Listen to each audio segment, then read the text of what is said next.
प्यारे विद्यार्थियों, आप सभी को मेरा नमस्कार। मैं डॉक्टर नेमीचंद कुमावत, सहायक आचार्य हिंदी विषय, राजकीय महाविद्यालय की आपकी इस बीए पार्ट थर्ड विषय हिंदी साहित्य के प्रथम प्रश्न पत्र की आज की इस ऑनलाइन कक्षा में मैं आप सभी का हार्दिक अभिनंदन और स्वागत करता हूँ। प्यारे विद्यार्थियों, आपकी इस प्रथम प्रश्न पत्र की जो पाठ्य पुस्तक है आधुनिक काव्य संग्रह, जिसमें 10-12 कवियों की कविताएं संकलित हैं जो आधुनिक काल के कवि हैं।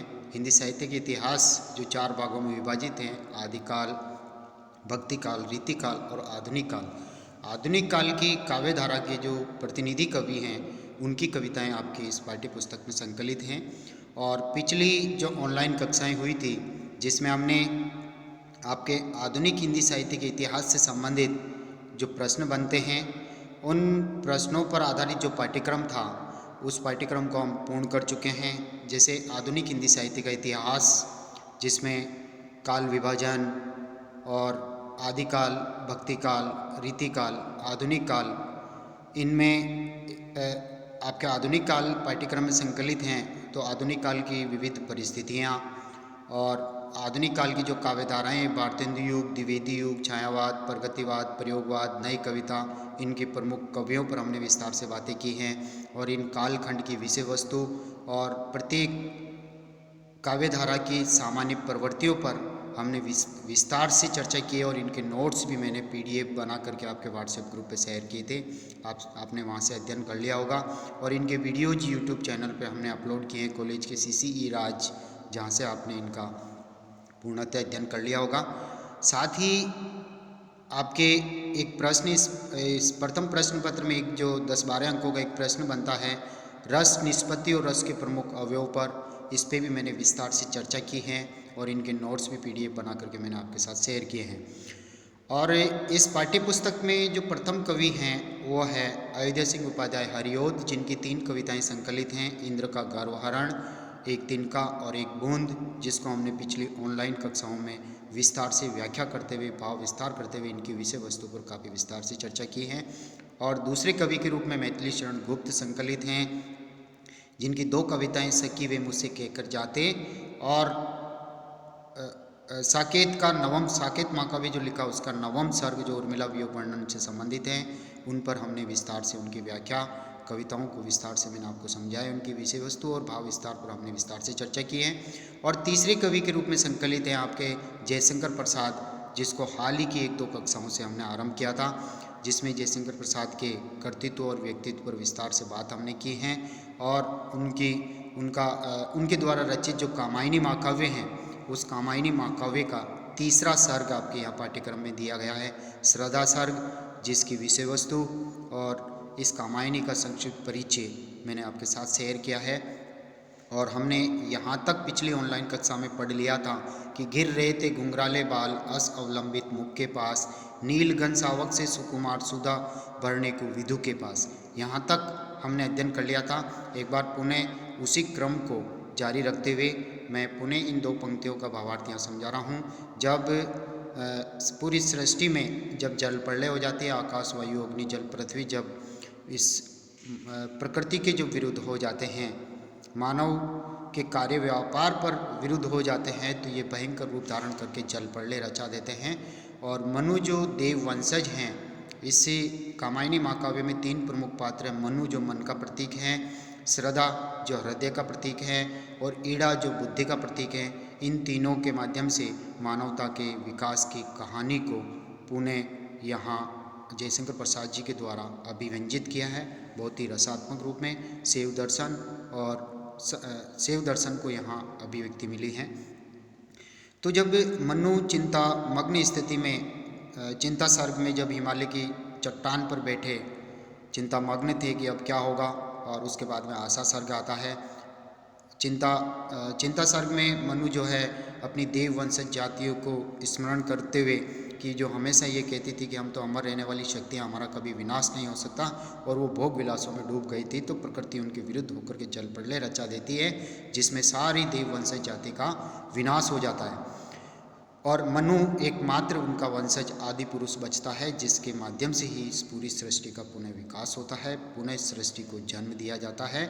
और एक दूसरा नारी पात्र जो श्रद्धा है, वो एकमात्र वो बचती है, और वो गंधर्व देश से आई हुई हिमालय की सौंदर्यता को देखने की उनकी जिज्ञासा बढ़ी, और वो यहाँ हिमालय पर्वत की सुंदरता को देखने में यहाँ भ्रमण कर रही थी, और अचानक जल प्रलय हो गया, तो उसके सब साथी भी मारे गए, पारिवारिक लोग सब इस जल प्रलय में समा गए, एकमात्र स्त्री वो शेष बची थी। जब वो हिमालय की चट्टानों पर एकांत में भ्रमण करती हुई आई, तो वहाँ कुछ खाद्य सामग्री जो अपने इष्ट के लिए पूजन आदि करने के उपरांत कुछ खाद्य सामग्री हम बाहर निकालते हैं, अनाज पशु पक्षियों के लिए, जानवरों के लिए, तो वहाँ निकला हुआ था और सुगंधित धुआं वहाँ से उठ रहा था। तो उसका आभास पाकर के श्रद्धा जो है वहाँ मनु के पास पहुँच जाती है, और मनु अकेला चट्टान पर बैठा स्थिर चिंतामग्न दशा में था, और श्रद्धा ने आकर के उनसे प्रश्न किया, तुम कौन हो? तो एक तरह से इस भ्रमरी की सी मधुर वाणी को सुन करके कि ये मधुर गीत कौन गा रहा है, और फिर मनु ने अपना मुख ऊपर किया और श्रद्धा की सौंदर्य को निहारा। तो श्रद्धा की सुंदरता किस तरह कैसे उसको नजर आई, एक जादुई प्रभाव उसके ऊपर हुआ कि मेरे अलावा भी यहाँ इस प्रकृति में और कोई बचा हुआ है क्या? तो मनु की जिज्ञासाएं श्रद्धा को जानने की ओर बढ़ी। तो उसके सौंदर्य वर्णन को हम पिछली ऑनलाइन कक्षा में पढ़ा है, और इसी का ही ये अंश आगे हैं कि गिर रहे थे घुंघराले बाल।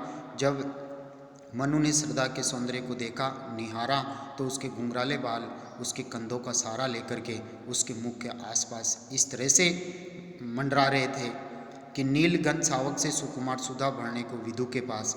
जैसे नीलघन यानी नीले रंग का आकाश है, और नीले रंग का बादल भी, बादल के छोटे बच्चे जैसे वो चंद्रमा को चारों ओर से घेर करके उससे अमृत रस का पान करना चाहते हो, तो यहाँ जो श्रद्धा का मुख है वो चंद्रमा है, और श्रद्धा के जो घुंघराले बाल हैं वो छोटे छोटे बादलों के बच्चे हैं, जो बार बार के चारों ओर से मुख को घेर लेते हैं, यानी चंद्रमा रूपी श्रद्धा के मुख को घेर करके बाल रूपी बादल जो है उससे अमृत रस का पान करना चाहते हैं। बहुत सुंदर कल्पना कवि ने यहाँ की है। इसके बाद यहाँ से आज की पंक्ति आरंभ होगी, और उस मुख पर वह मुस्कान।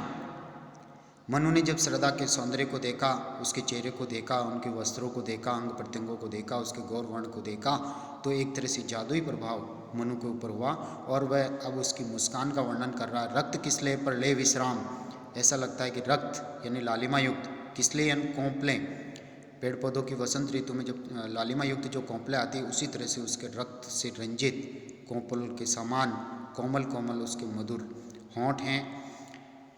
रक्त किसले पर ले विश्राम यानी कोमल पत्तों पर जिस तरह से सूर्य की पहली किरण, प्रातःकाल की किरण उन कोंपलों पर जैसे छा जाती है और उस पर विश्राम कर रही हो, इसी तरह से श्रद्धा के लालिमा युक्त होंठ लग रहे हैं। और उनकी एक किरण अम्लान यानी अनूठी ताजी किरण, प्रातःकाल के उदय होते हुए सूर्य की किरण अधिक अलसाई और अभिराम, जैसे कोमल कोमल पत्तों पर सूर्य की पहली किरण गिरती है और उसके सौंदर्य को बढ़ा देती है, उस कोंपलों को वो चमका देती है, उसी तरह से श्रद्धा के लालिमा युक्त होठ चमक रहे हैं, अत्यधिक सुंदर लग रहे हैं, मानो सूर्य की पहली किरण वहाँ पर विश्राम करके अलसा रही हो। तो इस तरह से श्रद्धा की सुंदर मुस्कान लग रही थी और उसके होठ लालिमा युक्त हैं। बहुत ही सुंदर दृश्य मनु के सामने उपस्थित हुआ। इसके आगे देखिए,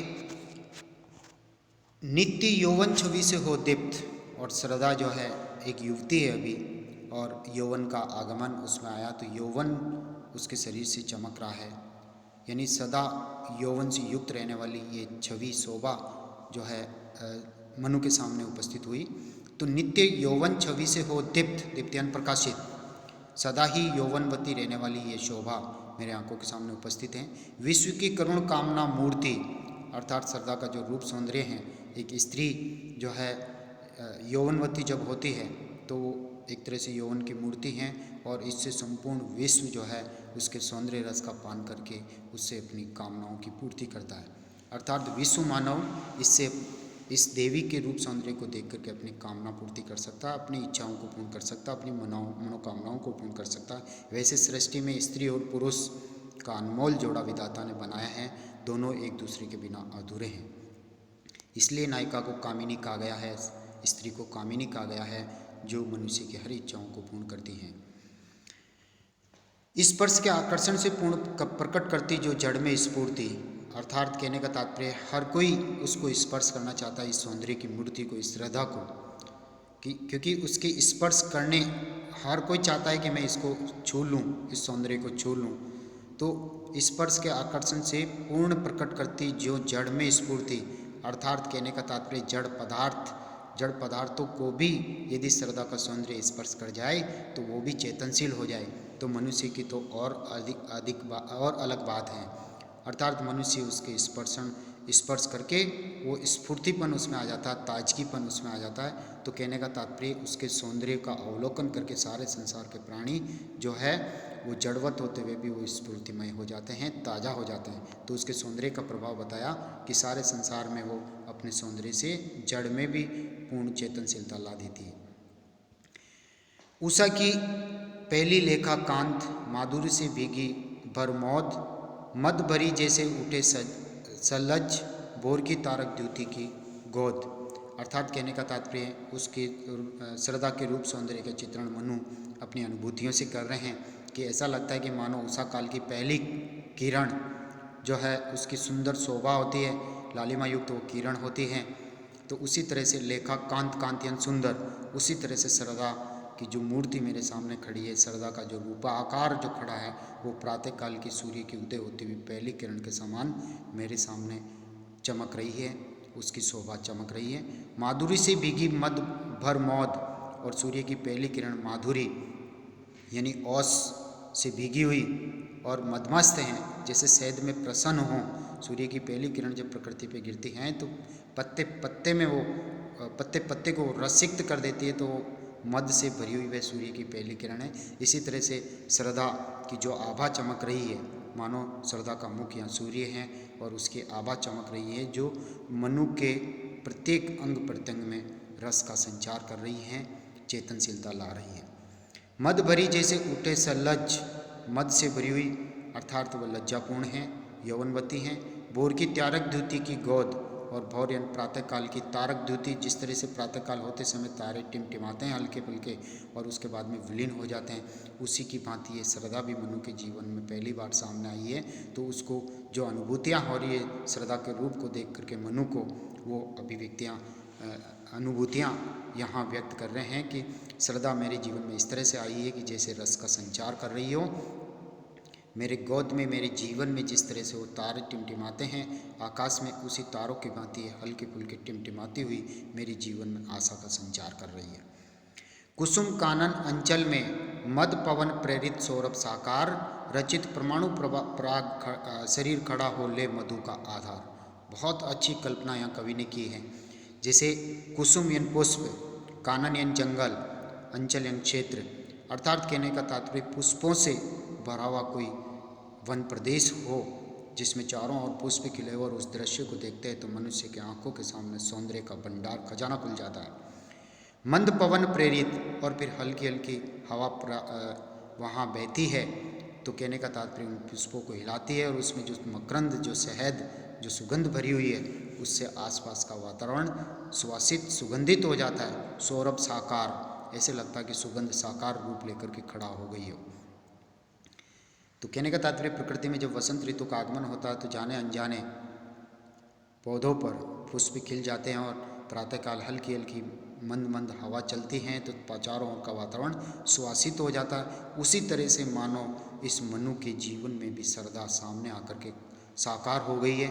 उसका शरीर जिस तरह से पुष्पों की तरह रंग बिरंगे रूप में सुशोभित हो रहा है, यानी गौर वर्ण वाली वह है, नीले रंग की साड़ी उसने पहन रखी है। उसके मुख को चंद्रमुखी, सूर्यमुखी, ज्वालामुखी तक कह दिया गया है। कवि ने उपमाएं दी, उत्प्रेक्षाएँ किए हैं।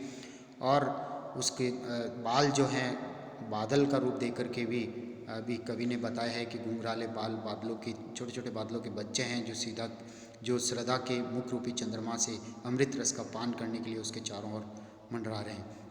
इसी तरह से कवि इस आगे की पंक्ति में कह रहे, रचित परमाणु प्राग शरीर खड़ा हो ले मधु का आधार।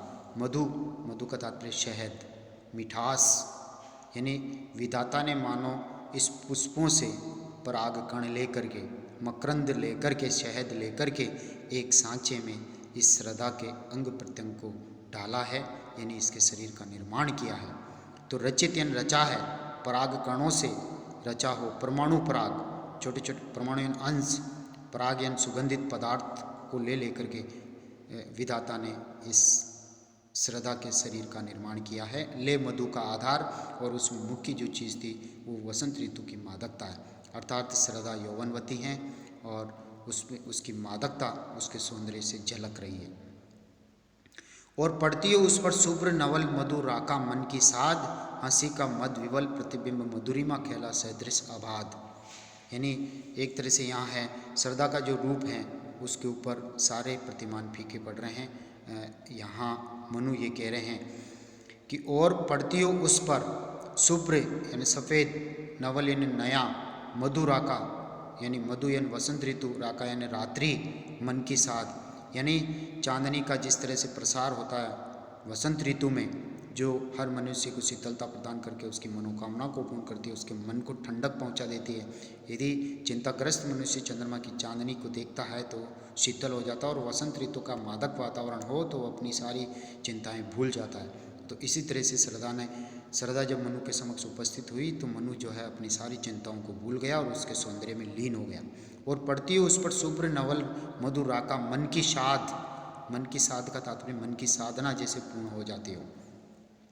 हंसी का मद विवल प्रतिबिंब, और वो मंद मंद मुस्कुरा रही है। तो मद विवल यानी मदमस्त होकर के, व्याकुल होकर के एक ऐसा प्रतिबिंब सामने खड़ा है जिसे मनु देखता है तो उसकी चिंताएं जो है दूर हो गई हैं। मधुरिमा खेला सदृश आभाद, ऐसा लगता है कि उसका सुंदर शरीर जो पराकरणों से रचा हुआ है और वो मधुरिमा से खेल करके आया हो, मिठास से अभी भी खेल करके आया हो, यानी निरंतर काम क्रीड़ा की भावना को जन्म देने वाला श्रद्धा का रूप सौंदर्य मनु के सामने उपस्थित हुआ है।